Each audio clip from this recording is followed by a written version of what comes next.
Mungkin terkendala jaringan ya Ibu moderatornya. Iya, kami persilahkan kepada Ibu Putih Hamid untuk menyampaikan materinya malam ini. Silakan Bu. Oke, baiklah. Terima kasih Ibu Juri, Pak Lewi. Mesti ada Ibu Haliati ya, yang moderator ya. Tapi kayaknya mungkin jaringannya lagi ini. Nggak apa-apa, itu biasa di ruang-ruang virtual dan online ini kita harus siap dengan segala situasi dan kondisi ya. Kebetulan di sini di daerah rumah saya juga dari tadi petir-petir dan nampaknya mau hujan lebat, jadi semoga jaringannya oke-oke aja nih ya sampai akhir acara kita. Tapi selamat malam, saya tahu di tempat Bapak dan Ibu sudah jam 7 malam. Jadi biasanya, ini kayaknya kalau saya sih ini jam-jam lapar ya, jam-jam makan malam gitu. Jadi silakan Bapak dan Ibu mungkin bisa sambil-sambil juga ya, sambil makan. Biasanya saya kalau lihat-lihat webinar atau ikut-ikut yang jam segini, saya pasti selalu juga sambil makan sih. Jadi karena kita juga acara kan santai-santai dan belajar bersama gitu. Oke, terima kasih tadi pengantarnya dan pembukaannya. Mungkin di sini saya dihubungi Pak Niko ya, Pak Niko. Halo Pak. Jadi saya dihubungi Pak Niko dan diminta untuk bercerita dan mungkin sama-sama kita bisa berdiskusi mengenai diferensiasi pembelajaran gitu. Kebetulan ini saya akan memakai bahan yang saya susun bersama Pak Kumar. Ini Pak Kumar dari KGBN Pekalongan kalau nggak salah. Kita susun sama-sama dan kita pakai ini waktu itu di Temu Pendidik Nusantara. Temu Pendidik Nusantara yang tahun kemarin ini kita pakai tentang diferensiasi pembelajaran.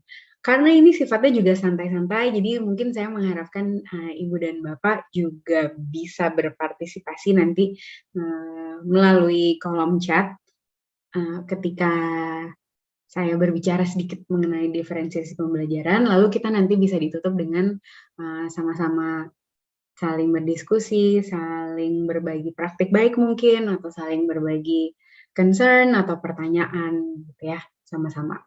Oke, saya mau izin screen sharing. Oh ya, sebelumnya belum cek-cek nih, suaranya oke-oke aja kan ya, kedengeran ya. Semoga nggak lagging dan semoga terlihat cukup baik gitu ya nanti. Baik. Oke, terima kasih Pak. Nah, saya akan ada sedikit ini, oh ya, by the way ini waktunya tuh berapa lama ya acaranya? Rencananya berapa lama ya, Bu Juri atau Pak Niko atau Pak Lewi? Apakah sejam atau 90 menit atau berapa? Biasanya TPD-nya? 2 jam, Bu. Lama-lama juga nggak apa-apa, Bu. Wah, 2 jam. Waduh. Nggak lapar apa ini, teman-teman? Oke. Kalau 2 jam nanti saya yang lapar. Oke. Jadi kita mau ngomongin tentang diferensiasi pembelajaran. Karena jadi saya itu mungkin saya baru pertama kali kenal juga sama teman-teman, sama Ibu dan Bapak di sini. Mungkin Ibu dan Bapak juga baru pertama kali juga kenal dengan saya, bertemu dengan saya. Saya ini bagian dari Kampus Guru Cikal, dari Yayasan Guru Belajar. Jadi salah satu dulu sih sering nulis modul ya di Kampus Guru Cikal, terus jadi pelatih Kampus Guru Cikal juga gitu. Dan biasanya suka muncul di Temu Pendidik Nusantara di kelas-kelas, pasti ada aja kelasnya, mungkin biasanya seputar assessment atau seputar diferensiasi pembelajaran atau seputar personalisasi belajar. Karena 3 hal itu sebenarnya secara personal saya sangat tertarik dan mencoba selalu untuk mengaplikasikannya di kelas. Gitu. Tapi mungkin kalau saya itu lebih sering menyebut diri saya itu pejuang anti plastik. Terus saya suka puisi, menggilai puisi. Terus senengnya ada di komunitas Guru Belajar Nusantara karena semakin banyak nambah teman dan bisa berbagi praktik baik juga gitu dari seluruh guru-guru di Nusantara. Nah, kalau belum follow di Instagram, kita bisa saling follow-followan di Instagram @missputialmirsya ya, Ibu dan Bapak. Oke. Nah, untuk selama TPD ini, mungkin ada beberapa hal nih yang kita mau bicarakan, yang sedikit mungkin akan saya bahas, yaitu mungkin diawali selalu dengan, biasanya saya selalu mengawali sesuatu atau apapun topik-topik itu tuh dari mengupas miskonsepsinya gitu. Jadi miskonsepsi diferensiasi pembelajaran. Lalu sesudah kita melihat miskonsepsinya, kita lihat apa sih sebenarnya konsep dari diferensiasi pembelajaran itu sendiri. Lalu mungkin berbagi praktik baik dan apa nih hubungannya diferensiasi pembelajaran dengan merdeka belajar.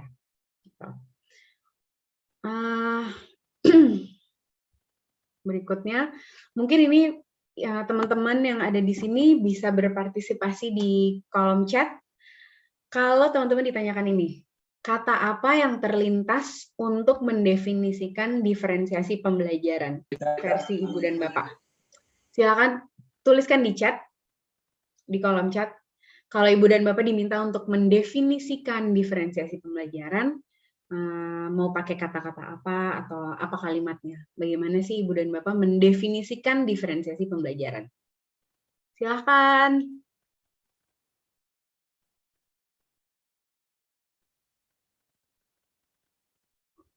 Pembelajaran yang menyenangkan, yang berpihak pada murid, pembelajaran yang berbeda sesuai kebutuhan belajar peserta didik. Lalu apa lagi? Silakan, masih ditunggu Bapak Ibu lainnya, teman-teman lainnya untuk menjawab. Yang berpihak pada kebutuhan murid. Oke. Ini menarik nih, pembelajaran yang menyenangkan tuh menarik. Menyenangkan, terus berpusat pada kebutuhan anak. Jadi memang yang kita lihat kebutuhan anaknya ya. Apa sih yang mereka perlukan? Oke. Ada lagi kira-kira Ibu dan Bapak?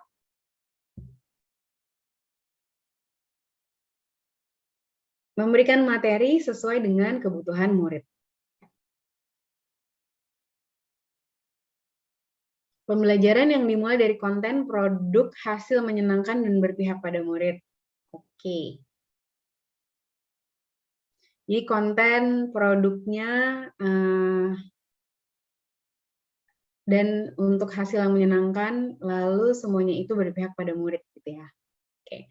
Rata-rata teman-teman menjawab ini berarti pembelajaran yang menyenangkan, semuanya yang langsung terpikir berarti semua itu berdasarkan kebutuhan murid gitu ya. Kita berdasarkan minat, berdasarkan profil ya. Sepertinya diferensiasi pembelajaran itu memang sangat populer, yaitu konsep-konsep yang mendasar dan populer adalah bahwa ada beberapa tipe diferensiasi yang kita bisa ada di sini, kayaknya sudah ada yang jawab. Ada diferensiasi konten, proses, produk gitu ya. Tapi yang paling utama adalah yang kita lihat itu dari kebutuhan belajar murid. Itu yang pertama gitu ya. Berarti melihatnya awalnya dari apa sih sebenarnya yang murid-murid butuhkan.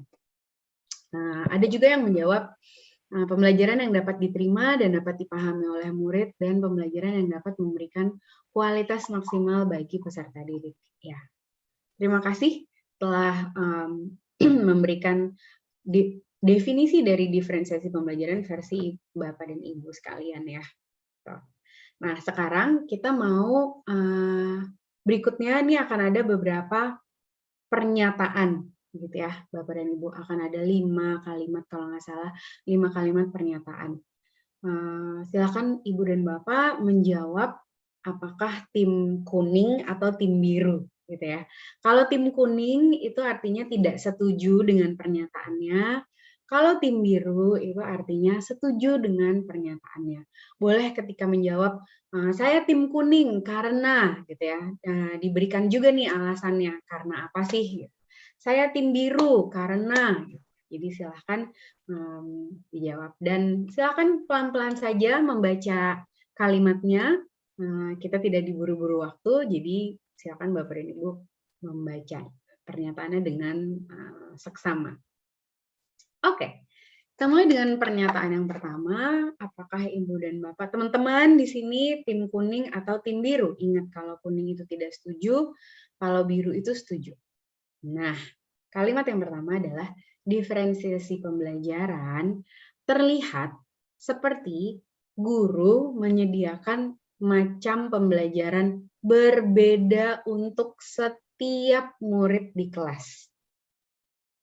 Kira-kira Ibu dan Bapak tim kuning atau biru? Mungkin bisa juga menjawab alasannya kenapa. Yellow. Ibu Feby yellow. Tim kuning berarti tidak setuju ya? Oke, sudah ada satu jawaban. Silakan, masih ditunggu Ibu dan Bapak lain. Tim kuning. Oke. Ada yang menjawab biru. Ada kuning lagi. Kuning, kuning, kuning. Oke.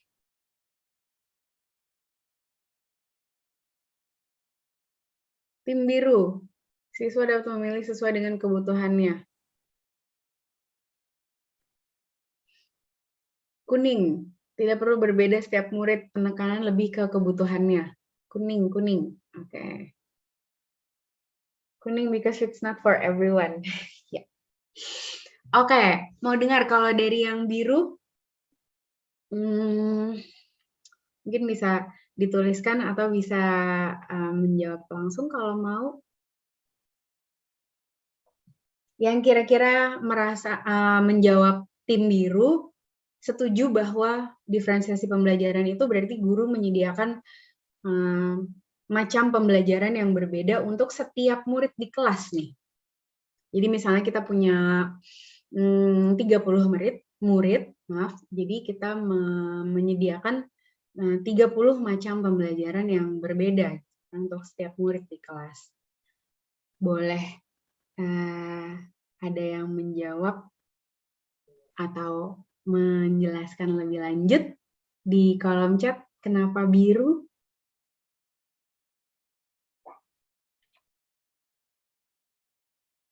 Ini tadi ada berdiferensiasi, siswa dapat memilih sesuai dengan kebutuhannya, tim biru. Berarti ini setuju bahwa kita menyediakan macam-macam pembelajaran berbeda untuk setiap murid dan muridlah yang memilih sesuai kebutuhannya ya. Oke. Setiap murid punya kebutuhan berbeda. Mana tadi chatnya? Tunggu ya. Karena setiap murid memiliki gaya belajar yang berbeda, jadi kita guru memfasilitasi. Siswa memiliki karakteristik dan kebutuhan belajar berbeda sehingga guru menyediakan. Oke. Baik. Nah, nanti di setiap pernyataan saya juga akan menjelaskan sedikit tentang pernyataan ini. Diferensiasi pembelajaran ini adalah yang banyak miskonsepsi yang muncul adalah, wah ini tuh kita menyediakan pembelajaran yang berbeda ya untuk murid. Jadi setiap murid itu harus kita berikan yang berbeda dong. Misalnya, itu pertanyaan yang sering muncul. Gitu. Jadi misalnya ada 15 murid, apakah kita harus menyediakan 15 cara belajar yang berbeda? Nah, jawabannya adalah tentu tidak. Gitu. Tentu kita tidak harus menyediakan, apabila kita muridnya itu ada 38, tentu kita tidak perlu menyediakan 38 cara belajar atau 38 macam diferensiasi pembelajaran. Tapi diferensiasinya seperti apa? Kita melihat kebutuhan muridnya seperti apa sih? Nah, disinilah ada unsur-unsur lain yang bisa kita pertimbangkan. Seperti misalnya, kita melihat kebutuhan murid. Kebutuhan murid kita lihatnya dari mana? Kita bisa melihat dari tentunya observasi di kelas, kita bisa dari mungkin di awal masuk ada survei kecil-kecilan, atau mungkin ada periode kita mengenal murid, gitu, atau dengan berdasarkan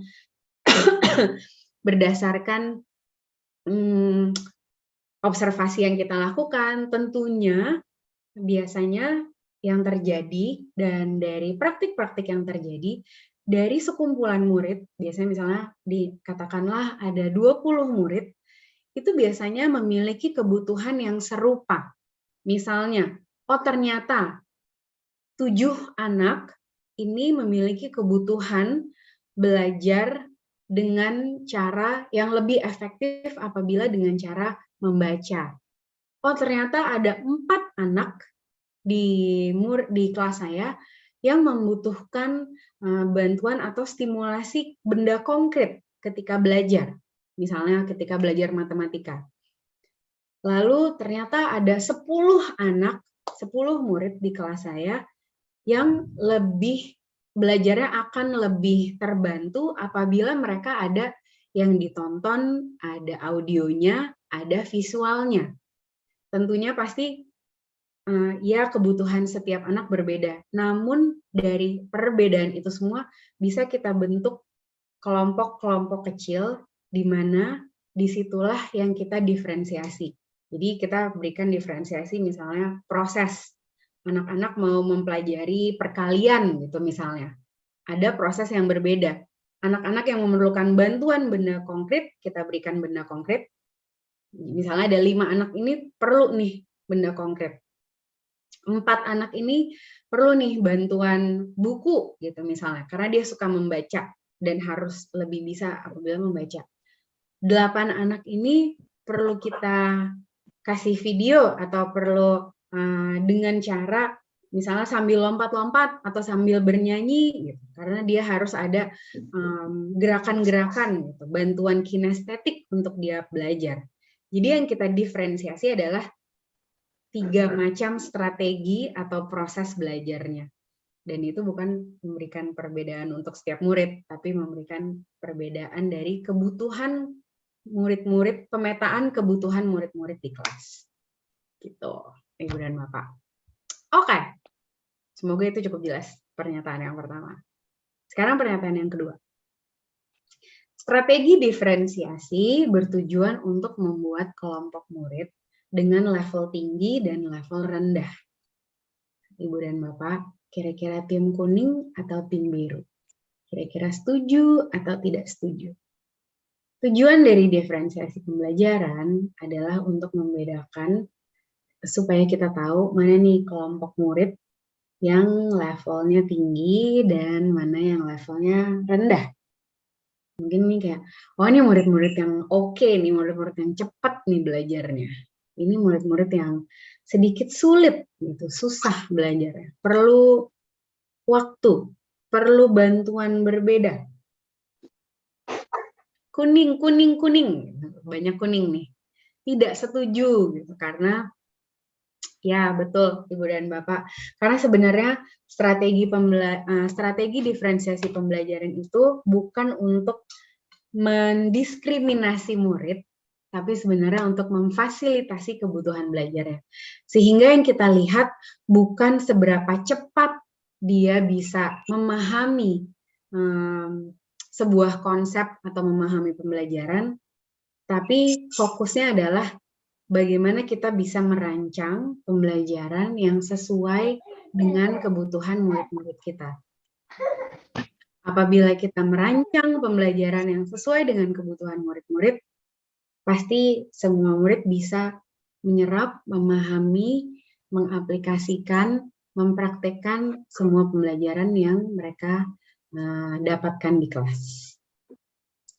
Jadi, makanya banyak jawaban populernya adalah kuning ya, Ibu dan Bapak. Oke. Sekarang pernyataan yang ketiga. Strategi diferensiasi pembelajaran yang dipakai di kelas dilihat dari tingkat kesiapan murid dalam belajar. Jadi biasanya strategi diferensiasi pembelajaran, kalau di kelas itu kita juga melihat dari tingkat kesiapan murid dalam belajar. Setuju, setuju. Berarti ini biru, biru. Mulai ada biru-biru bermunculan.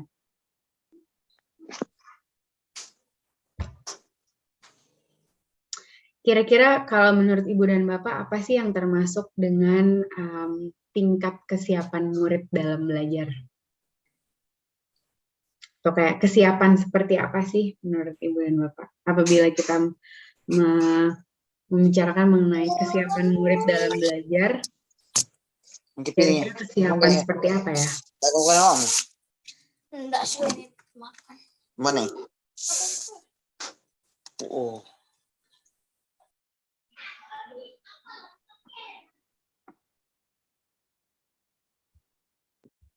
Oke, jawaban yang populer adalah biru. Ya, betul, Ibu dan Bapak, bahwa strategi diferensiasi pembelajaran itu tentu kita lihat selain kebutuhan murid, kita juga lihat kesiapan murid, sehingga ini juga bisa menentukan strategi diferensiasi seperti apa yang bisa kita praktikkan di kelas. Misalnya, balik lagi ke contoh tadi, misalnya tentang perkalian. Kita mau mengajarkan murid-murid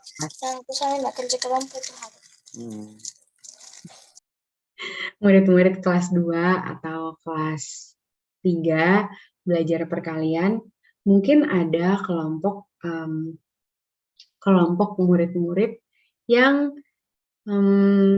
masih memerlukan bantuan benda-benda konkret.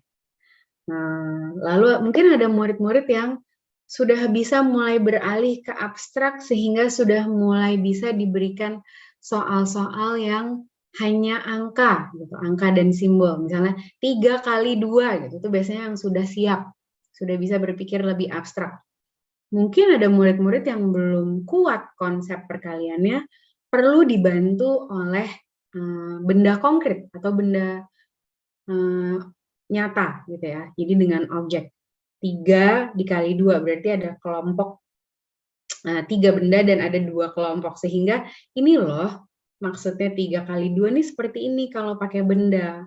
Jadi dijelaskan dengan bantuan benda konkret. Nah, itu juga termasuk ke dalam kesiapan belajar murid. Mana yang siap untuk berpikir lebih abstrak, mana yang siap untuk berpikir lebih konkret untuk dibawa ke abstrak. Ya, Pak Niko pakai lidi. Betul, saya juga biasanya pakai tusuk gigi, atau biasanya saya pakai kacang merah. Itu juga saya pakai itu biasanya ketika saya mengajar matematika dulu di SD, itu untuk perkalian, itu biasanya saya pakai kacang merah. Dan untuk mengajarkan konsep satuan, puluhan, ratusan, ribuan, itu juga pakai kacang merah. Atau lidi juga bisa. Oke, nah itu saja pernyataannya. Sebenarnya pernyataan-pernyataan itu saya kumpulkan karena itu yang sering menjadi miskonsepsi. Apakah kita harus selalu menyediakan diferensiasi pembelajaran di setiap pertemuan? Apakah diferensiasi pembelajaran itu harus untuk semua murid?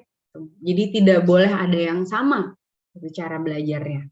Nah, dan dengan kita membahas pernyataan-pernyataan tadi, itu sebenarnya kita sedang membahas miskonsepsi. Lalu kita beralih ke, jadi apa sih sebenarnya konsep diferensiasi pembelajaran? Di dalam diferensiasi pembelajaran sendiri itu ada 4 hal yang penting.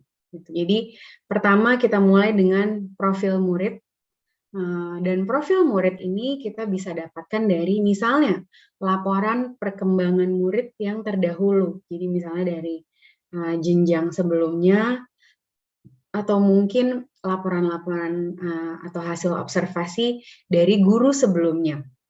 Bisa juga kita melihat profil murid dari wawancara dengan orang tua kah, gitu, berusaha mengenal orang tuanya, atau strategi-strategi untuk mengenal murid-murid, biasanya dengan cara, kalau di awal tahun ajaran kan banyak kegiatan-kegiatan yang bersifat bonding atau untuk mengenal murid, gitu. Biasanya kalau anaknya yang sudah besar-besar itu bisa lewat survei atau misalnya lewat diskusi, lewat games, gitu. Jadi sebenarnya kita bisa tahu apa sih yang menjadi interest, minat apa yang menjadi hobi dari murid-murid itu. Profil murid ini tidak hanya dari prestasi akademik gitu ya, jadi kita melihat bagaimana kemampuan akademik murid-murid, tapi itu juga kita mengenal dengan apa sih interest-nya, apa yang mereka suka, apa yang menjadi hobi mereka gitu. Karena interest, hobi, apa yang mereka sukai, ini kita bisa jadikan itu bantuan untuk diferensiasi apakah itu konten atau memberikan konteks dalam pembelajaran kita yang sesuai dengan minat dari murid-murid. Lalu yang kedua, kita melihat juga kebutuhan murid.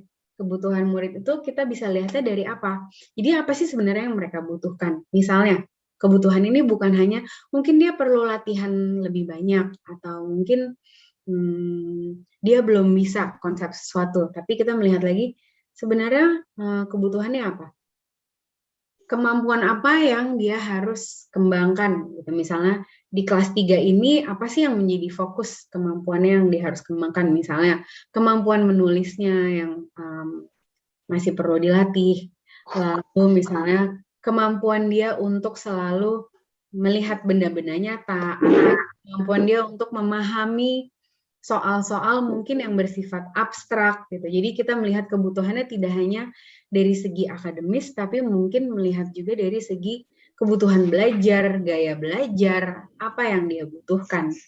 Apa yang murid-murid butuhkan untuk bisa membantu mereka bisa menyerap pemahaman atau bisa meningkatkan pemahamannya dari apapun yang dipelajari di kelas. Yang ketiga adalah persiapan guru. Nah, di dalam persiapan guru ini ada itu tadi 3 strategi, yaitu diferensiasi. Apakah kita mau mengadakan diferensiasi berdasarkan konten, berdasarkan proses, atau berdasarkan produk. Gitu. Atau kita mau menerapkan ketiganya di dalam satu aktivitas, itu bisa. Apakah kita hanya menerapkan satu dalam satu aktivitas? Nah, itulah yang menjadi persiapan kita ketika kita merancang rangkaian pembelajaran yang akan dilalui oleh murid-murid. Yang keempat adalah keterlibatan dari murid-murid itu sendiri.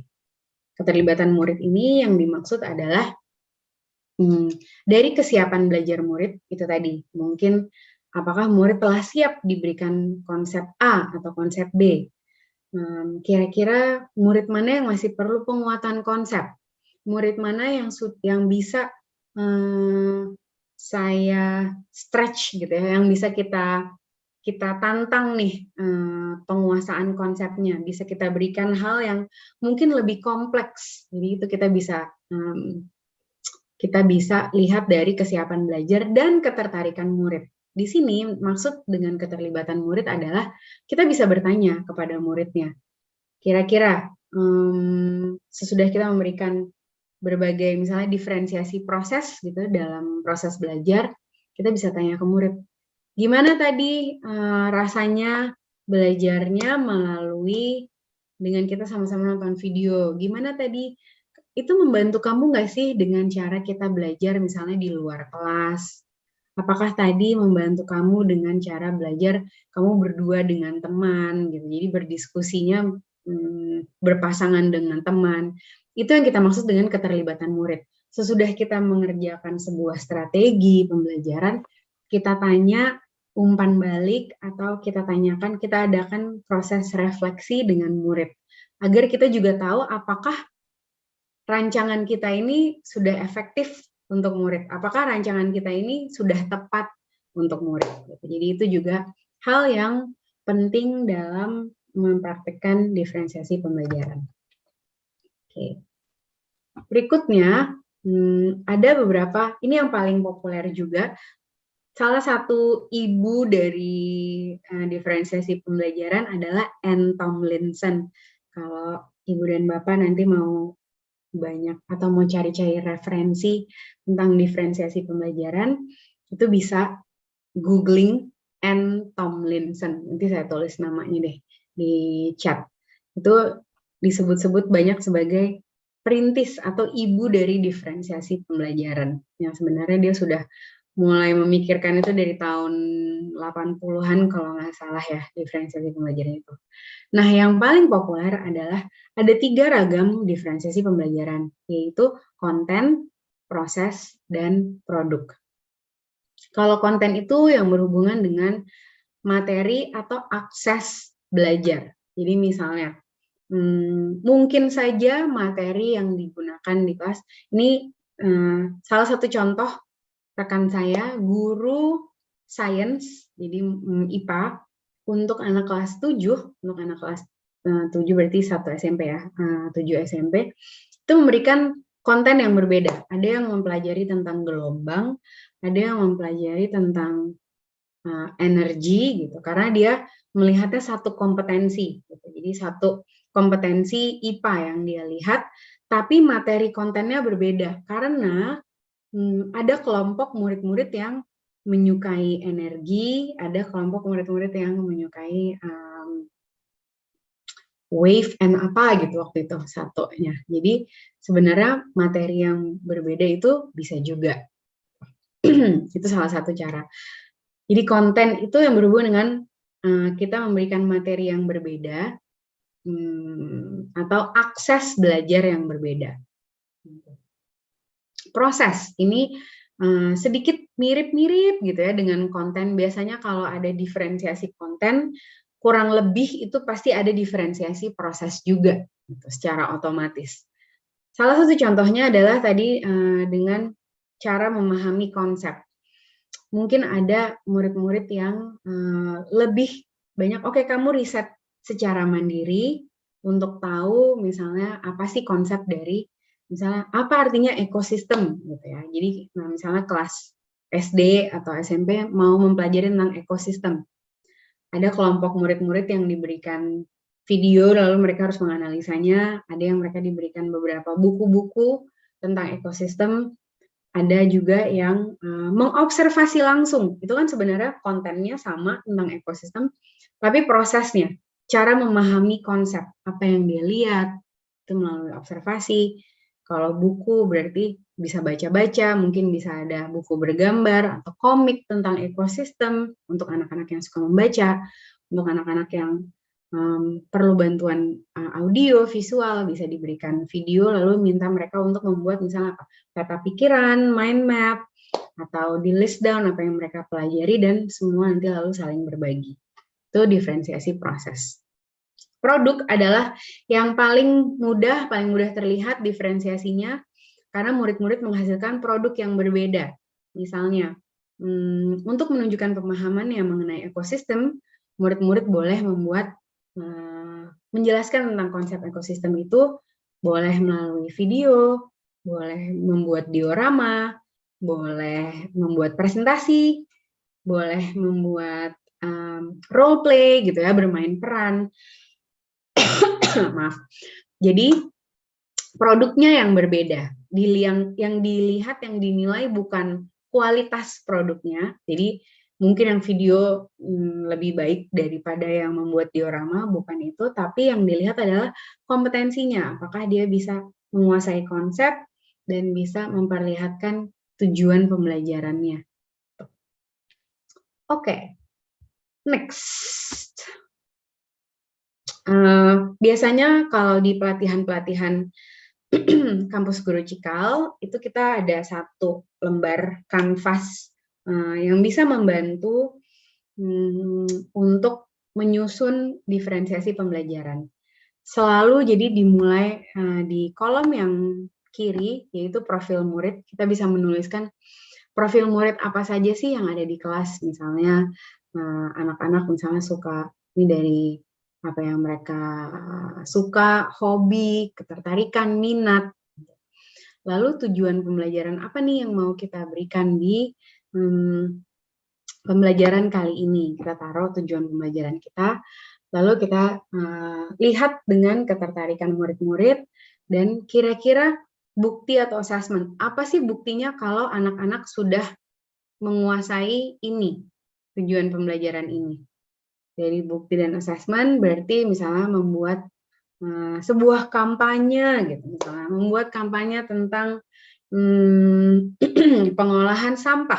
misalnya. Nah, lalu strategi pembelajarannya apa nih yang harus kita jabarkan dan cakupannya apa? Di strategi pembelajaran inilah biasanya banyak diferensiasi atau banyak kita tuliskan ruang diferensiasi. Contoh, ini adalah sebuah ilustrasi. Mungkin ini bisa memberikan gambaran bagi teman-teman dalam sebuah situasi, oh ini ya diferensiasi, karena kadang-kadang kita sudah melakukan diferensiasi, tapi kita tidak menyadarinya, gitu. Jadi secara otomatis, oh yang kemarin sebenarnya diferensiasi ya, karena saya membolehkan murid-murid misalnya untuk memilih atau membuat produknya sendiri. Ada yang boleh nulis, ada yang boleh buat vlog, ada yang boleh presentasi gitu misalnya. Nah, ini adalah contoh. Kita lihat contoh di kelas Ibu Indri. Ibu Indri ini seorang guru sejarah dan tujuan belajar atau kompetensi yang ingin dicapai. Jadi di kelas sejarahnya ini tujuan belajarnya adalah murid dapat menulis sejarah tentang satu tokoh nasional dan tokoh dari daerahnya yang berjuang melawan penjajahan. Jadi ini tujuan belajarnya ya. Nah, strategi yang dipakai oleh Ibu Indri adalah satu, Ibu Indri ini mencari bahan bacaan dari perpustakaan dengan tingkat kesulitan yang berbeda. Tingkat kesulitan. Ada yang mungkin artikelnya lebih pendek, ada dengan buku yang bergambar, ada mungkin artikel yang lebih panjang. Jadi tingkat kesulitannya berbeda-beda nih. Tapi sebenarnya semua sama, yaitu tentang misalnya sejarah kemerdekaan Indonesia, gitu misalnya ya, contohnya. Itu sudah diferensiasi. Lalu murid dapat membawa berbagai bacaan mereka yang mereka miliki di rumah yang berhubungan dengan sejarah tokoh nasional atau tokoh daerah melawan penjajahan. Ini juga sudah diferensiasi karena murid-murid membawa apapun yang mereka punya dari rumah. Kalau nggak punya gimana? Tidak apa-apa, dikumpulkan saja. Nanti kan juga saling belajar bersama di sekolah. Lalu, ada strategi lain yang Ibu Indri lakukan, yaitu mengundang salah satu penduduk sekitar. Dan Ibu Indri ini juga mendapatkan informasi bahwa di sekitar sekolah tinggal seseorang yang sangat familiar dengan sejarah perlawanan penjajah di daerahnya. Karena salah satu pelaku sejarahnya adalah ayahnya sendiri. Jadi misalnya ada, oh ternyata ayahnya ini kan dulu ikut tuh, gitu misalnya. Jadi dia bisa jadi narasumber, dicari, dipanggil juga. Nah itu adalah ini berbagai ragam strategi yang Ibu Indri lakukan untuk memfasilitasi kebutuhan-kebutuhan yang berbeda gitu, dari murid-muridnya. Nah, lalu Bu Indri membagi murid menjadi 4 kelompok berdasarkan tokoh yang dipilih. Jadi misalnya anak-anak sudah nih lalu dikumpulkan, oh ternyata tokoh-tokoh nasional ada, misalnya ada berapa banyak, lalu sekarang kita pilih ya. Jadi setiap kelompok silakan memilih tokoh-tokohnya. Lalu di setiap kelompok diberikan keragaman bahan. Ada yang membaca dari buku, ada yang dari artikel dari koran, ada yang menonton video mengenai setiap tokoh yang dipilih. Lalu di dalam setiap kelompok murid membaca atau memahami bahan, kemudian menuliskan poin yang didapat. Jadi ditulis semua yang dipelajari dari berbagai macam sumber atau akses materi tadi. Ini berarti diferensiasi konten dan proses. Kemudian berdiskusi mengenai aspek yang ingin diangkat dari tokoh tersebut untuk mengembangkan tulisan. Jadi kayak, oh kalau Cut Nyahdin tuh seperti ini, misalnya. Kalau Sultan Hasanuddin seperti ini. Pangeran Diponegoro ternyata seperti ini. Nah, yang khasnya melawan penjajah itu. Strategi yang membuat dia terkenal dan berjasa dalam melawan penjajah seperti apa. Jadi yang dilihat itu. Dari hasil observasi, kelompok yang masih memerlukan pemahaman lebih mengenai tokoh pilihannya diarahkan untuk melakukan penelitian lebih lanjut. Di situ juga lebih dalam lagi diferensiasinya. Dilihat kelompok, oh yang ini ternyata kayaknya masih perlu bantuan nih, atau masih perlu pemahaman lebih dalam lagi. Diberikan materi tambahan yang bisa membantu kelompok tersebut untuk memahami tokoh pilihannya lebih lanjut. Lalu sesudah itu sesudah murid mengenal berbagai jenis teks, naratif, argumentatif, deskriptif, eksplanasi, murid boleh pilih satu jenis teks. Nah, Bu Indri kerjasama, jadi ini terintegrasi, bisa diintegrasikan dengan pelajaran bahasa Indonesia, kerjasama nih sama guru bahasa Indonesia dalam proses penulisannya. Jadi ini adalah berbagai, itu diferensiasi proses. Lalu pada akhirnya murid bebas untuk memilih jenis teks, misalnya artikel naratif, atau mau apa tulisan argumentatif, atau infografik, atau tulisan blog eksplanasi, gitu ya. Jadi boleh, anak-anak boleh milih nih, mau menulis apa pada akhirnya.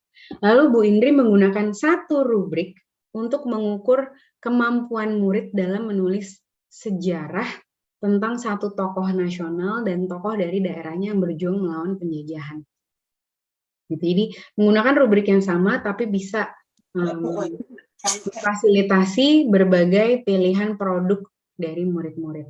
Sehingga itu ilustrasi adanya diferensiasi proses, ada produknya juga.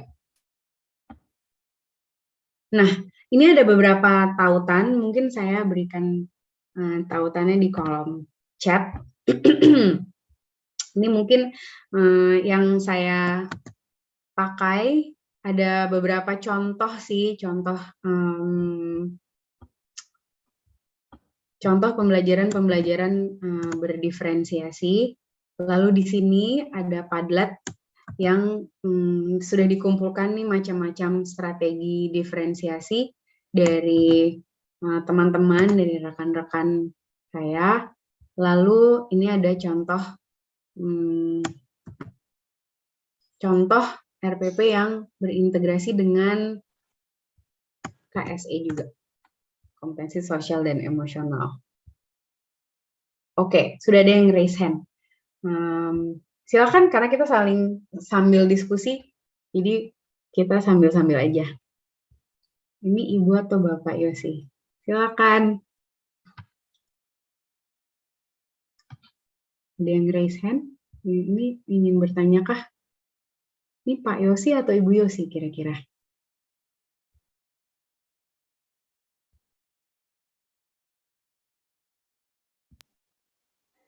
Oke.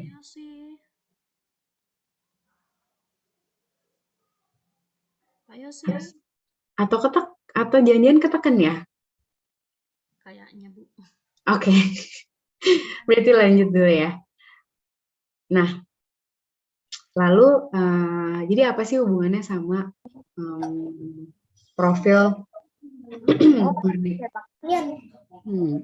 dengan profil Merdeka Belajar gitu ya? Apa nih hubungannya nih diferensiasi pembelajaran dengan, karena tadi kita udah lihat konsep-konsep diferensiasi pembelajaran itu adalah bahwa kita harus tahu profil murid, kita harus tahu kebutuhan apa tuh?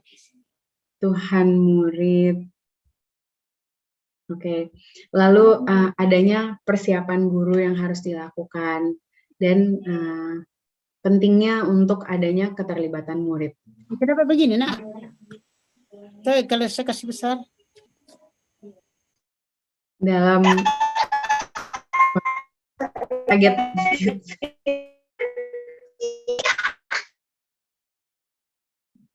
Speaking. Apa Nabi bilang itu? Oke.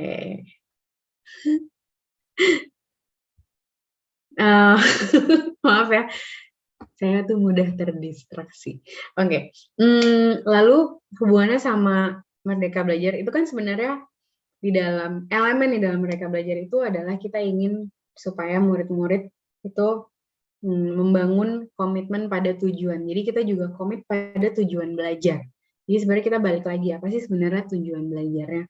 Apa sih sebenarnya kompetensi yang mau dicapai? Apa sebenarnya pemahaman yang ingin dicapai? Apa yang kita ingin murid dapat lakukan? Lalu tujuannya adalah untuk membangun kemandirian belajar. Karena dengan kita memberikan diferensiasi sehingga murid-murid ini yang memiliki kebutuhan berbeda itu bisa terfasilitasi kebutuhan belajarnya sehingga dia merasakan kesuksesan belajar di kelas. Ketika dia merasakan kesuksesan belajar di kelas, dengan sendirinya kemandirian belajarnya itu akan meningkat.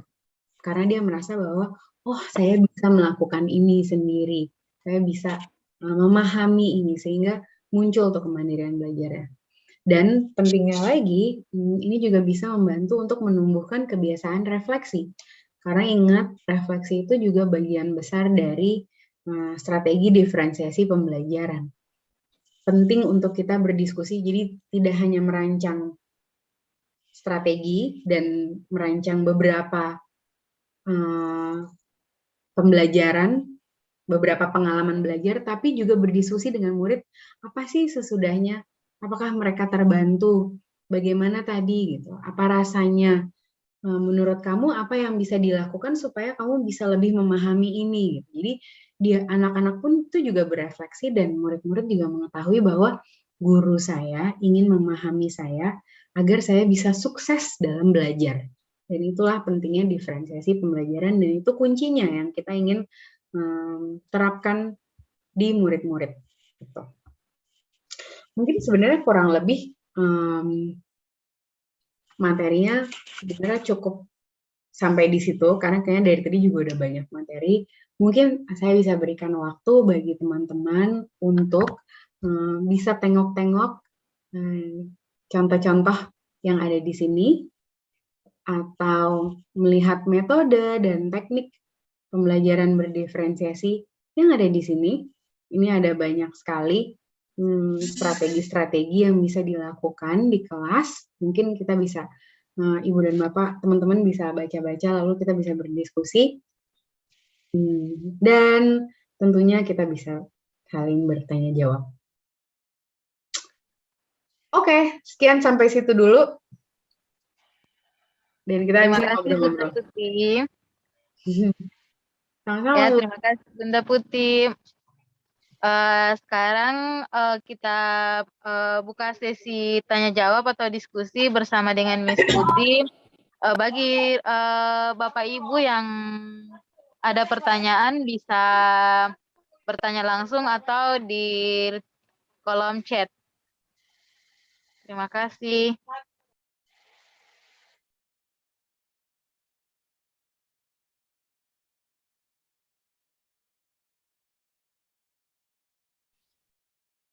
Atau mungkin lagi seru ngeliat-ngeliat itu kali ya.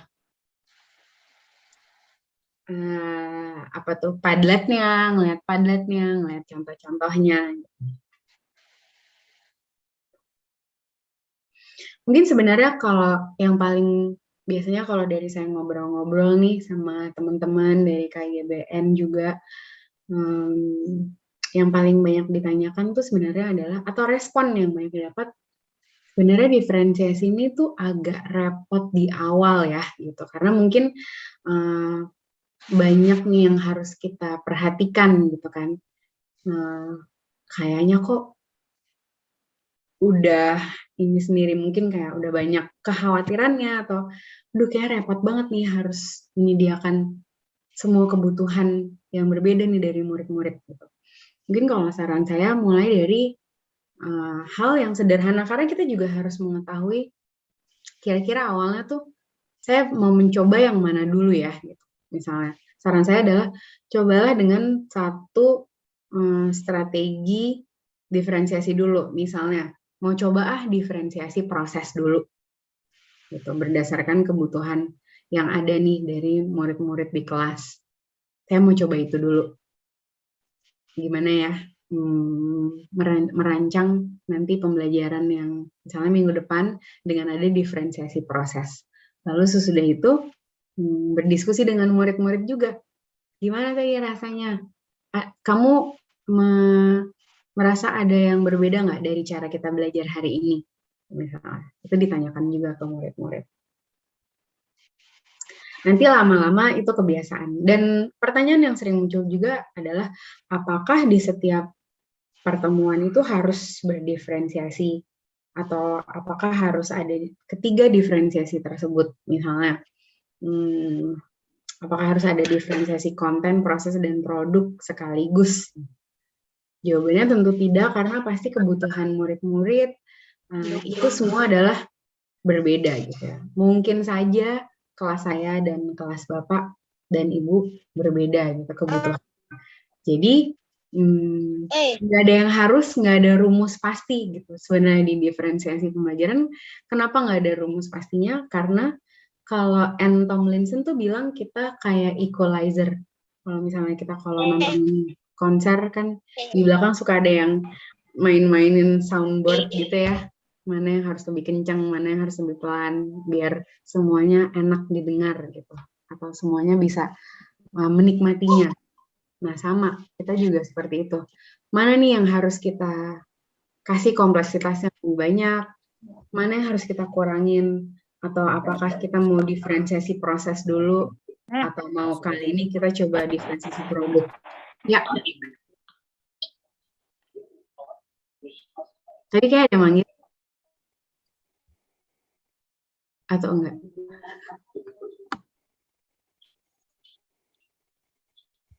Oh, ada pertanyaan. Kalau diferensiasi untuk PAUD, bagaimana ya, Bu? Oke. Biasanya diferensiasi untuk PAUD ini, apa ya? Mungkin, ini PDF file yang saya pakai di webinar ini.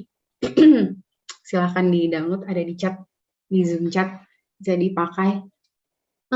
Kalau untuk PAUD itu karena sebenarnya kita balik lagi sih. Biasanya kalau di PAUD itu mereka masih harus banyak eksplorasi ya.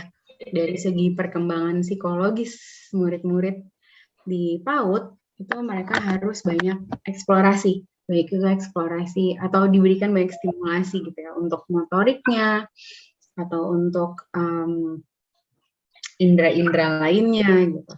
Nah, jadi yang bisa diberikan adalah diferensiasinya berdasarkan minat. Kalau misalnya ada murid-murid yang lebih suka atau misalnya apa ya caranya mereka suka dengan bernyanyi atau gimana, itu boleh untuk memperlihatkan pemahamannya dengan cara itu. Kalau saya dulu waktu ketika saya mengajar PAUD, saya berikan banyak diferensiasi itu proses belajar. Ada yang lebih banyak dengan cara kinestetik, jadi banyak gerak-gerak. Ada yang mungkin saya ngeliatnya ini lebih banyak perlu distimulasi motorik halusnya. Itu jadi saya banyak berikan kegiatan-kegiatan yang bersifat untuk meningkatkan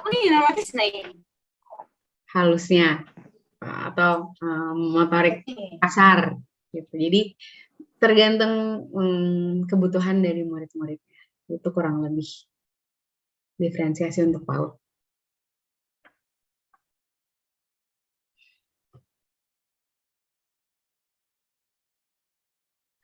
Ya, Pak Niko, silahkan raise hand. Ya, terima kasih, Bu Putri. Ini pertanyaan sebenarnya banyak yang mau tanyakan, Bu, cuma mungkin malu-malu.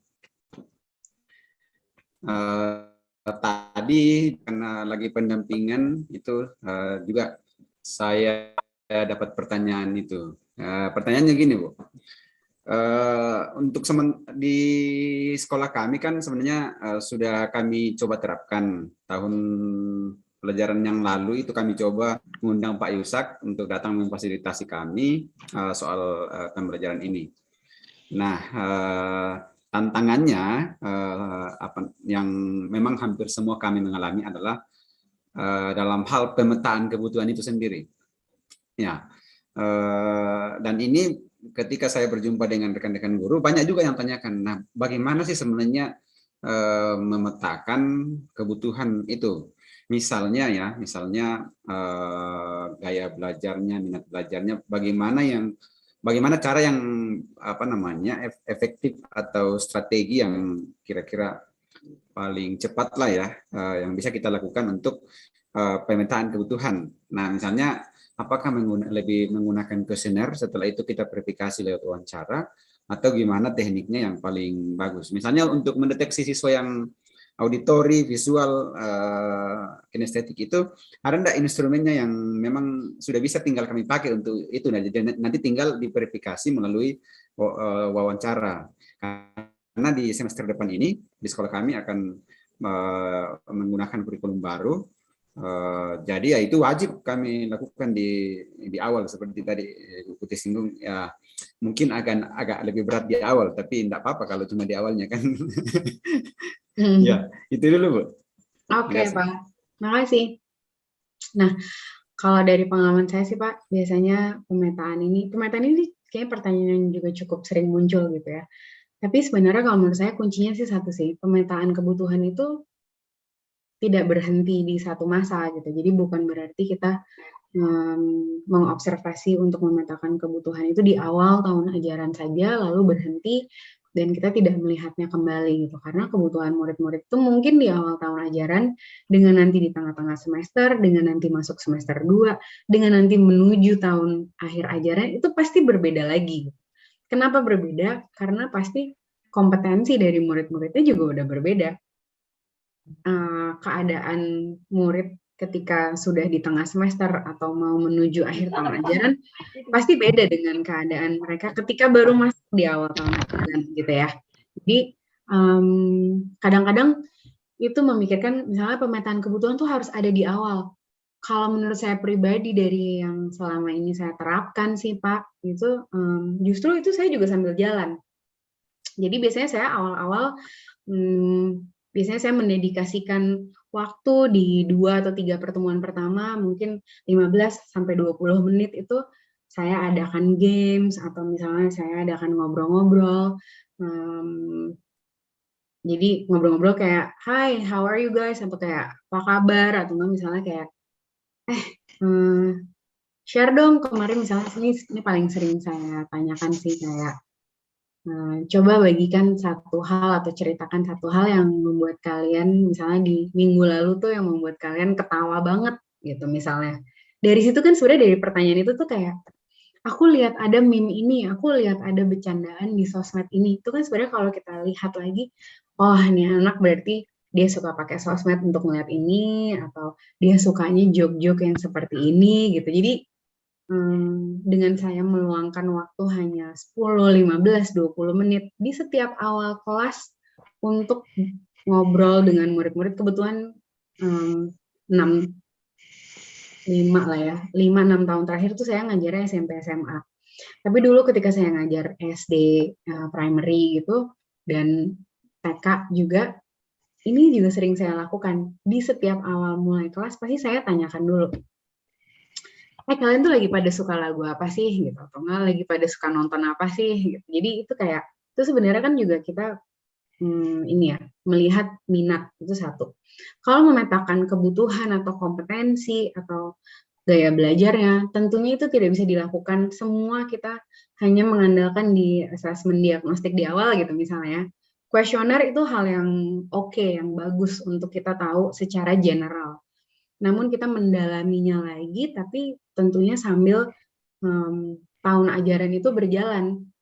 Jadi kita melihat lagi, oh ternyata setelah 3 kali pertemuan yang kita belum terapkan diferensiasi, karena kan sebenarnya kita tidak harus menerapkan diferensiasi di setiap pertemuan ya Pak. Jadi kayak awal-awal tentunya kita lebih general dulu, kita melihat dulu. Dan itu diperlukan supaya kita juga sambil mengobservasi secara otentik apa sih kebutuhannya murid-murid. Oh udah 3 pertemuan ternyata dia kayaknya dia ini ya, dia susah untuk menuliskan gagasannya dalam bentuk tulisan. Dan misalnya ternyata murid-murid yang ini udah misalnya 2 atau 3 pertemuan ternyata murid-murid yang ini perlu waktu lebih banyak untuk menganalisa sebuah bacaan mungkin yang terlalu panjang gitu. Jadi kita tahu.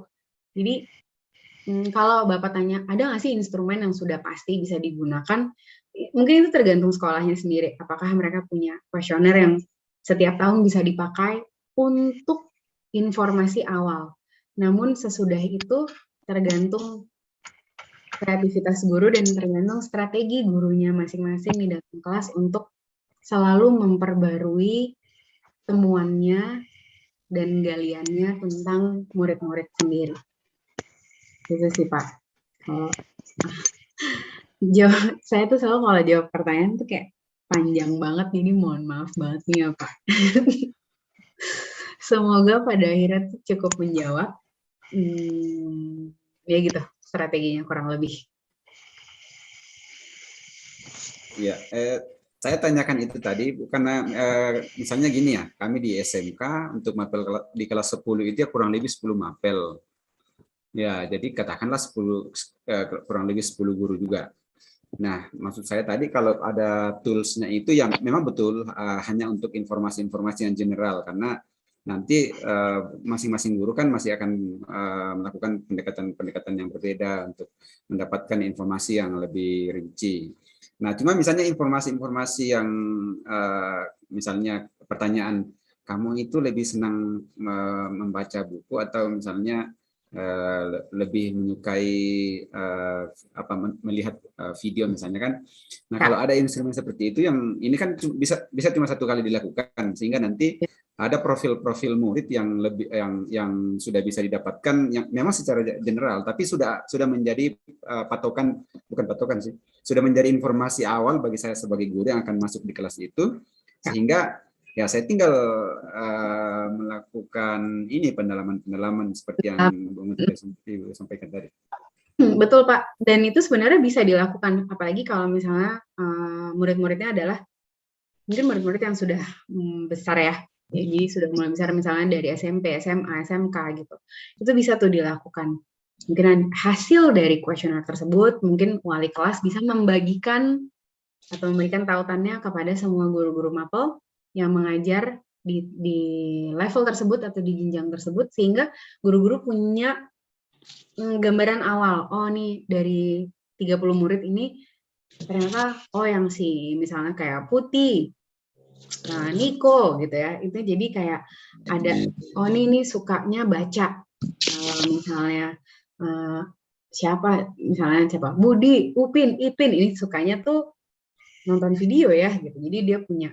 Namun satu lagi tadi saya juga lupa bilang karena Pak Niko bilang itu guru-guru mapel biasanya kalau di sekolah saya Pak di Cikal itu mungkin kita awal memang ada tuh awal kita ada seperti kayak self diagnose gitu, jadi untuk murid-murid ya ini untuk murid-murid yang gede misalnya kayak aku tuh sukanya apa gitu, jadi pernyataannya tuh lebih ke gitu misalnya kayak pilih pernyataan yang paling mendekati dirimu gitu. Jadi ada beberapa pernyataan yang sebenarnya itu kayak itu kan sebenarnya kayak instrumen dari psikologi gitu ya untuk melihat apa sih kepribadian diri gitu kan.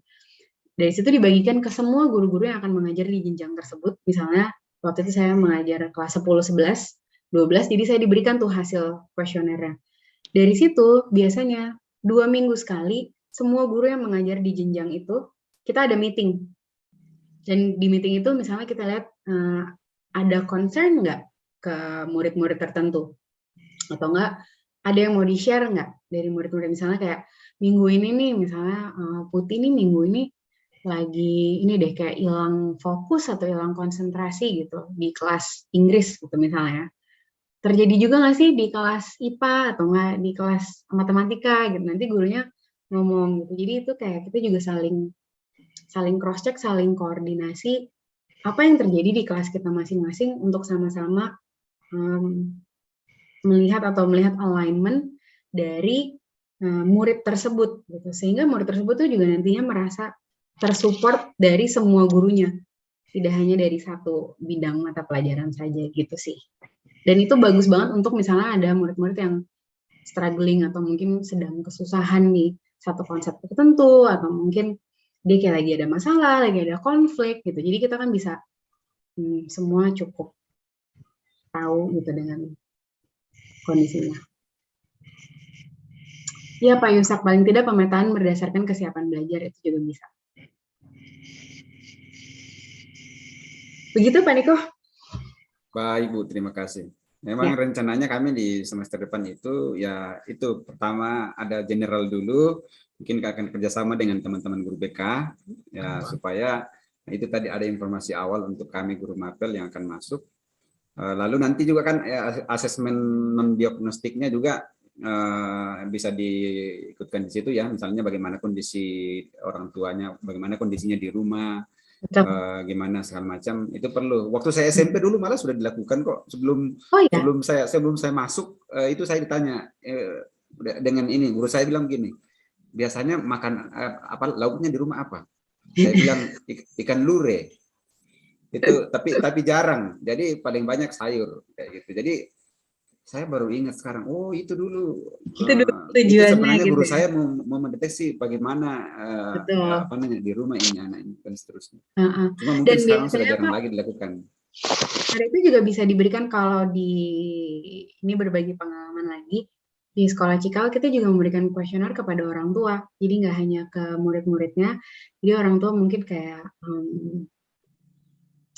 dibandingkan misalnya kayak apa sih menurut ibu dan bapak, apa nih pencapaian dari anak ibu dan bapak di setahun terakhir ini, atau misalnya kesulitan apa sih yang dihadapi gitu misalnya di setahun kemarin. Itu biasanya kalau mau masuk tahun ajaran tuh itu kita tanyakan juga ke orang tuanya juga, jadi kita tahu dari perspektif orang tua juga gitu sih.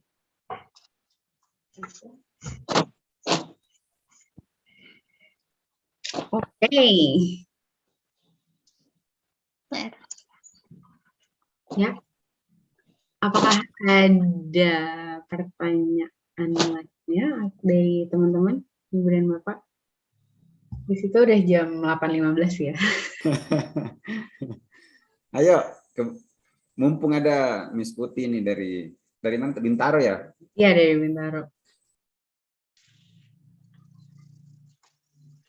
Pak Yusa ngajar PAUD ya, Pak? Jadi bertanya tentang Pak Yusak SMK, Bu. Pak Oh, Yusak ngajar SMK. SMK juga. Oke. Saya di SMK Pak. Bu.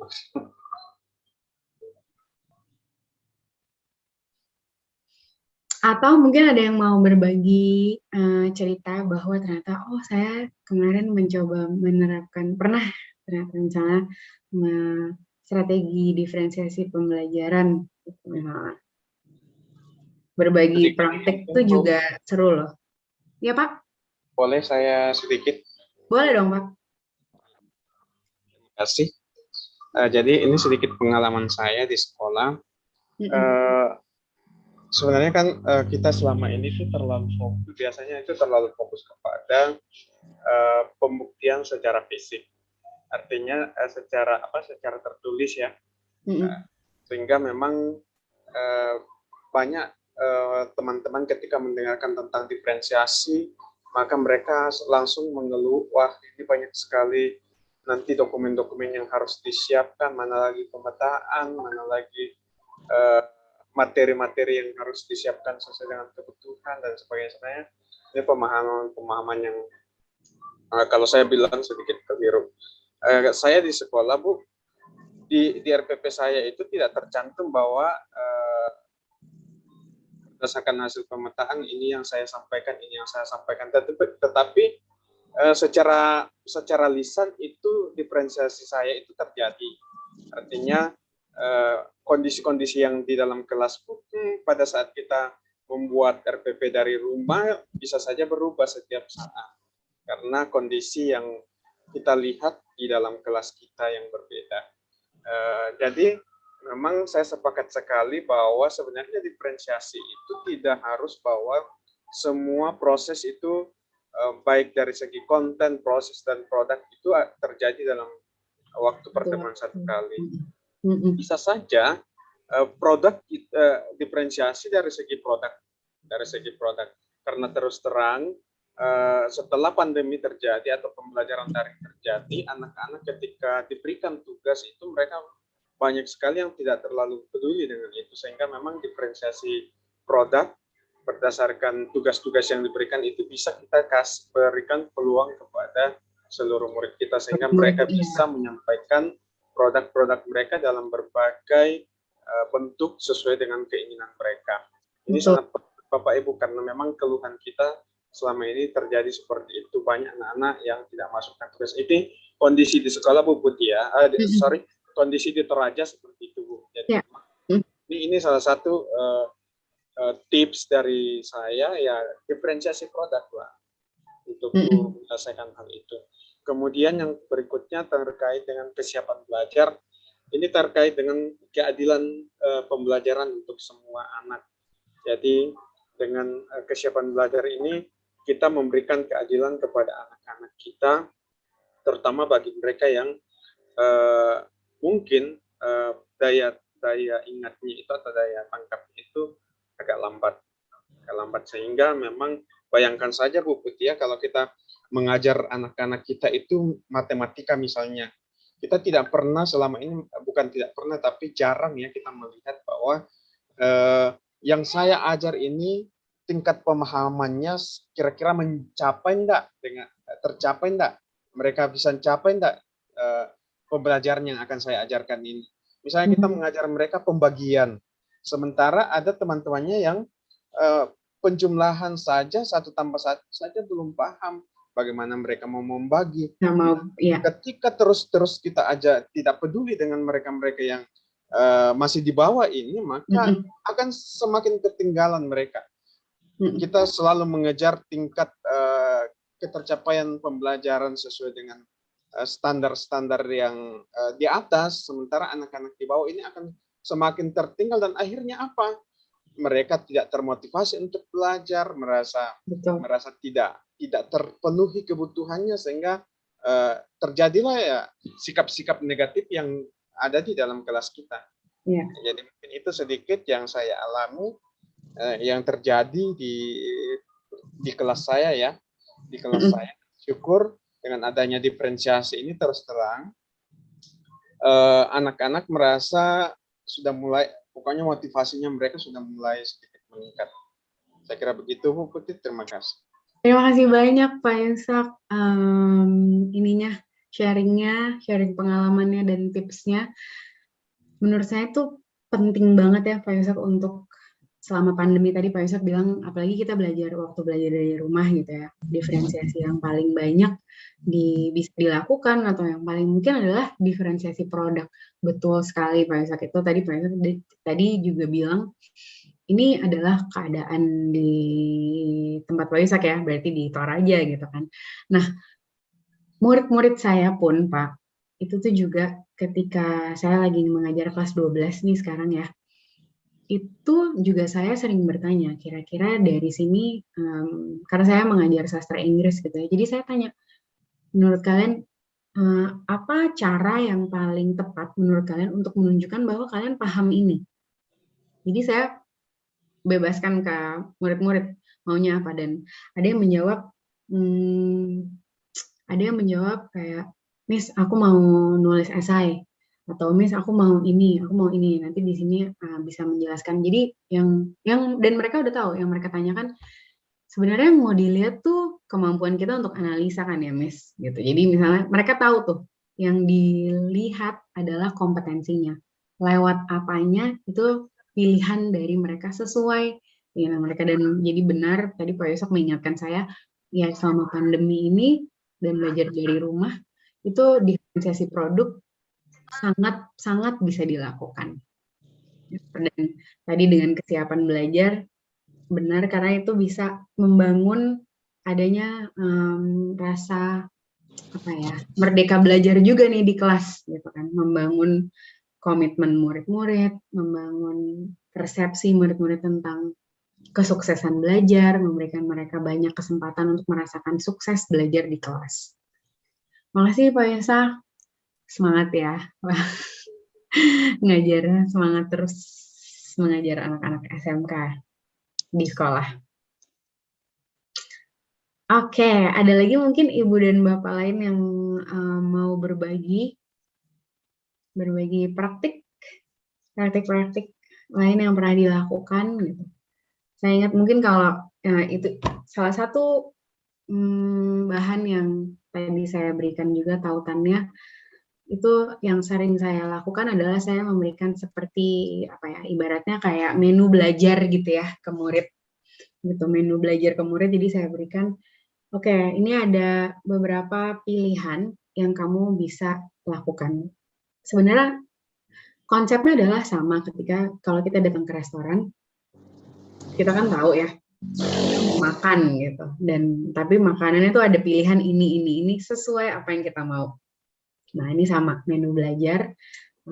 Mereka tahu mereka ke sekolah itu untuk belajar, tapi ada menu-menu pilihan sesuai dengan, oh ada yang cocok nih dengan diri saya, dengan apa yang saya butuhkan, dengan apa yang cara yang sesuai dengan kemampuan saya atau sesuai dengan kebutuhan saya. Gitu. Jadi berikan menu belajar itu juga strategi yang paling sering digunakan untuk mengaplikasikan diferensiasi pembelajaran. Begitu. Sorry, sambil minum dulu.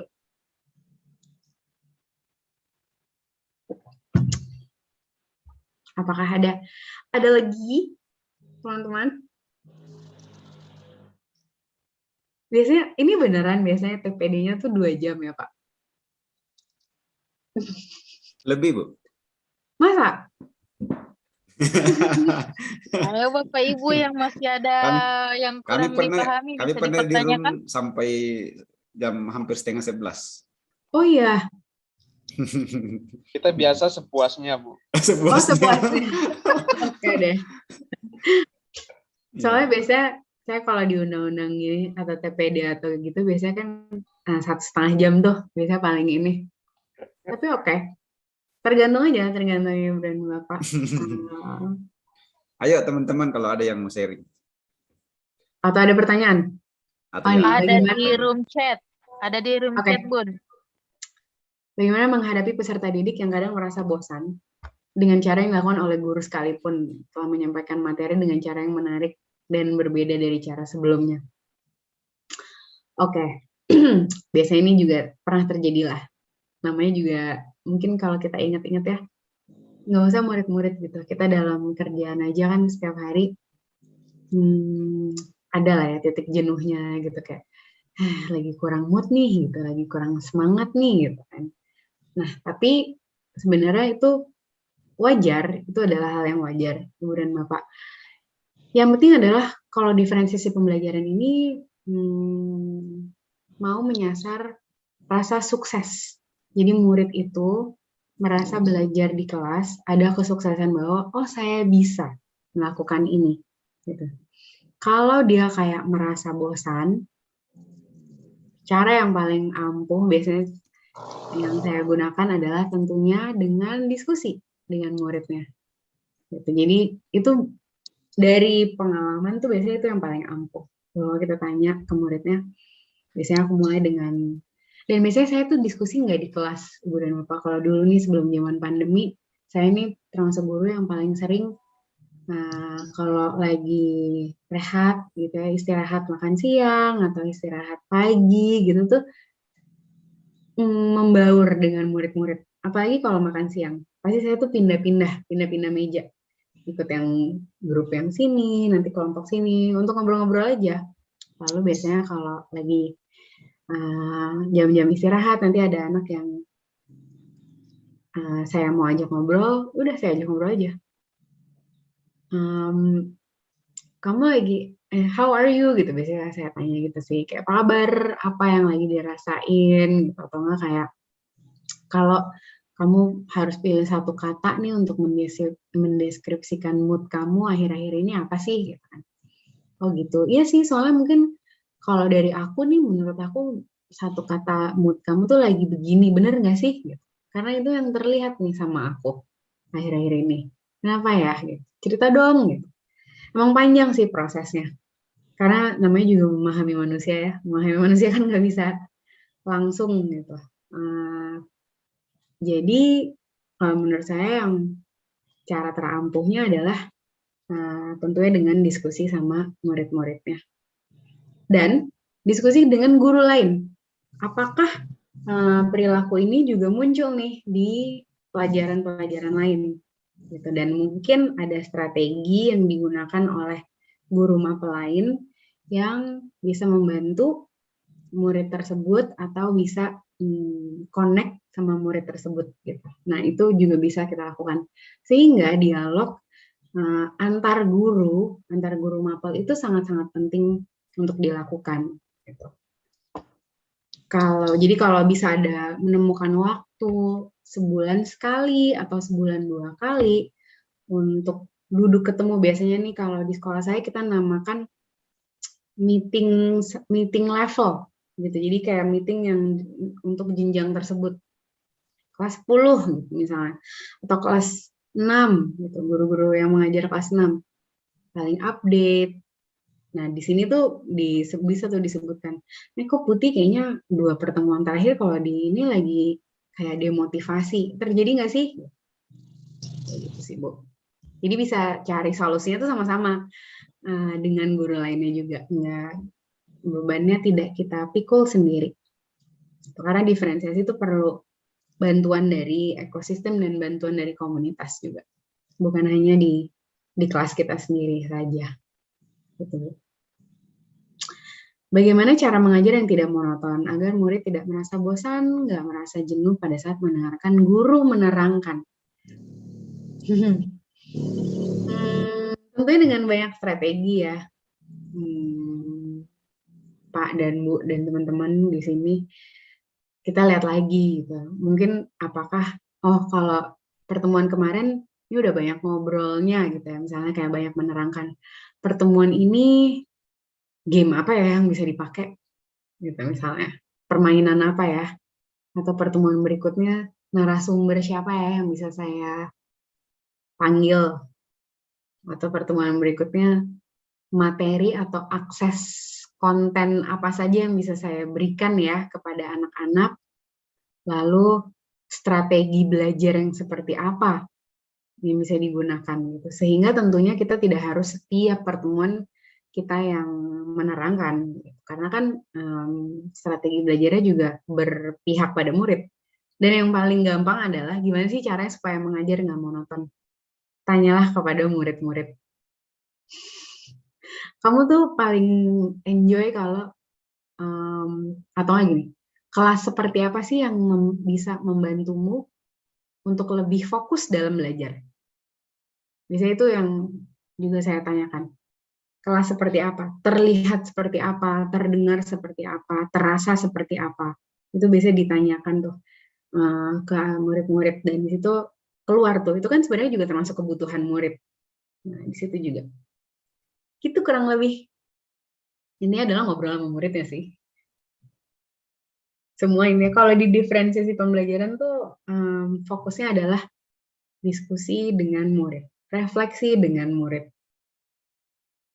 merancang diferensiasi pembelajaran bersama dengan guru-guru mapel lain, mengumpulkan profil murid dari sesama atau dari observasi guru-guru lain juga. Begitu.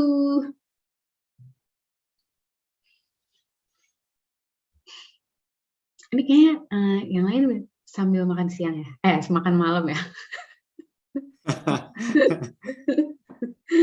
Sambil kayak, sambil dengerin, sambil makan.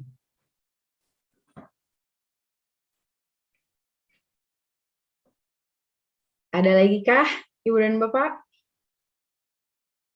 Sambil nungguin temannya, Bu, ada teman saya yang lakukan diferensiasi itu produk. Ya, jadi dalam hal pemahaman konsep, ya, anak-anak itu ada yang bikin tulisan di Facebooknya, di statusnya, kemudian ada juga yang TikTok, TikTok. Lalu ada juga yang bikin semacam karikatur, gitu. Tapi isinya itu semua adalah misalnya pengertian tentang apa sebuah konsep gitu. Dan luar biasa yang pernah ditunjukkan ke saya itu ada yang bikin karikatur tuh di luar perkiraan kita yang gitu loh. Nah, jadi itu banget gitu ya Pak ya. Nah, saya gunakan juga untuk mendorong teman-teman bahwa sebenarnya anak-anak itu kalau dikasih kesempatan kita bisa dibuat takjub. Nah, gitu. Iya banget, banget Pak, benar banget. Jadi pengen lihat karikaturnya. Dan sebenarnya kalau dikasih kebebasan dan dikasih kepercayaan gitu ya, murid-murid itu tuh mereka bisa melampaui ekspektasi kita gitu sih kadang-kadang, karena mereka tahu bahwa kita itu memberikan kepercayaan buat mereka untuk menunjukkan pemahamannya dengan cara yang mereka pilih gitu, sehingga ada rasa kepemilikan dari hasil proses belajar yang mereka lalui untuk memperlihatkannya sebaik mungkin berdasarkan pilihan mereka, gitu sih. Jadi bisa pakai tuh biasanya kalau pembelajaran akhir-akhir ini itu tuh pakai menggunakan teknologi gitu. Jadi misalnya kayak boleh bikin di TikTok gitu kan, boleh ceritanya post di Instagram, boleh post di Facebook, bikin video lalu nanti, atau ya itu tadi bikin materi ceritanya, atau misalnya kalian ceritanya jadi influencer gitu, misalnya tuh kayak gitu, murid-murid seneng tuh. Oke.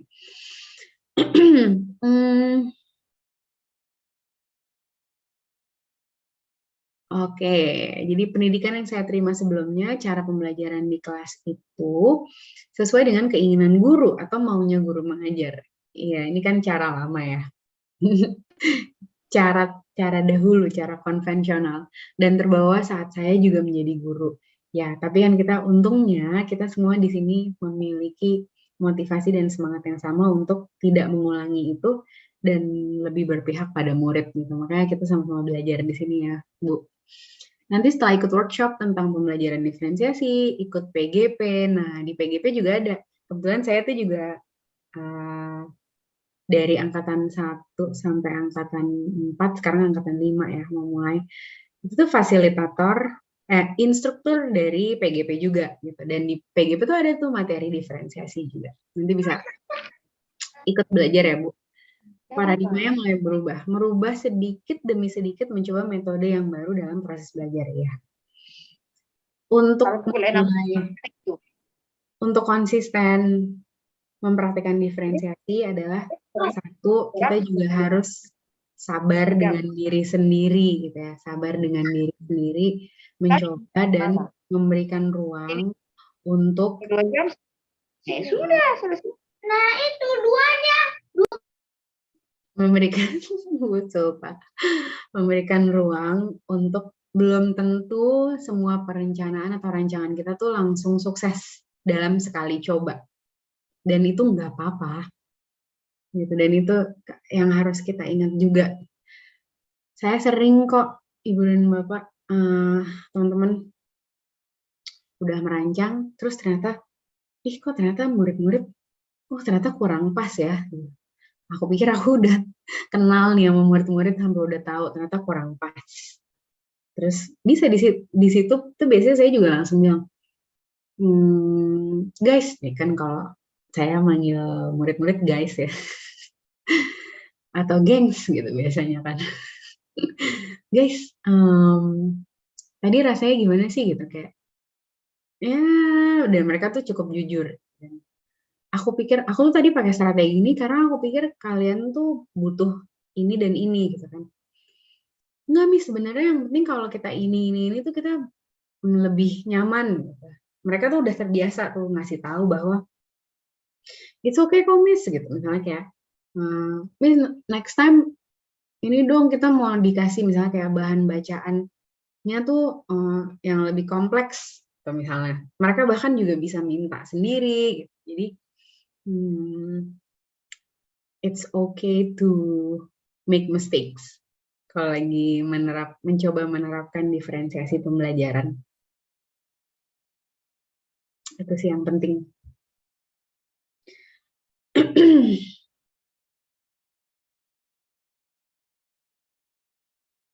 By the way, ini Ibu moderator, Ibu Haliati ya moderatornya? Saya jadi lupa. Iya, Bun. Ya, hai Bu. Aduh, mohon maaf sebentar-sebentar terlempar, soalnya hujan deras di sini. Oh gitu. Cuaca lagi kurang mendukung ya, Bu. Bapak Ibu.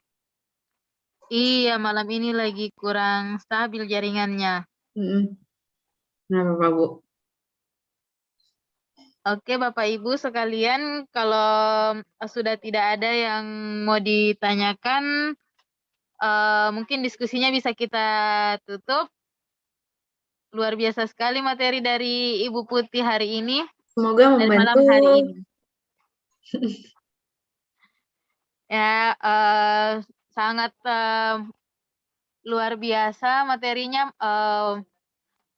pencerahannya luar biasa sekali, terutama bagi yang masih awam ya tentang pembelajaran diferensiasi.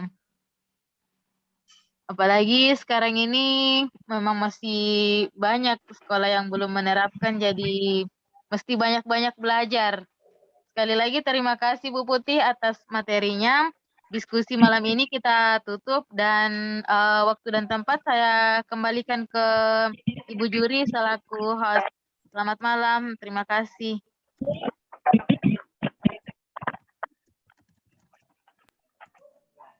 Iya, demikian Bapak Ibu, kegiatan diskusi kita pada malam hari ini terkait dengan pembelajaran berdiferensiasi.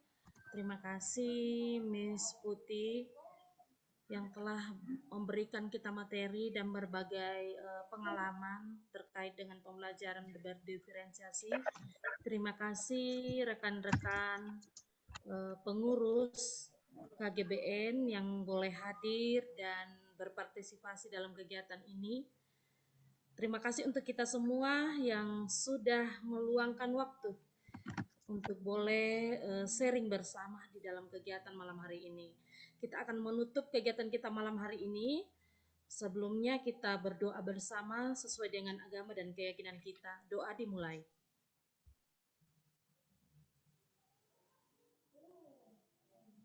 Doa selesai. Terima kasih, selamat malam untuk kita semua. Malam, thank you udah diundang ya. Selamat malam, makasih banyak. Makasih Bu Putih. Oke. Terima Itu kita harus kasih. foto bersama ya. Baik. Ya, foto bersama ya, semua buka kamera. Yuk.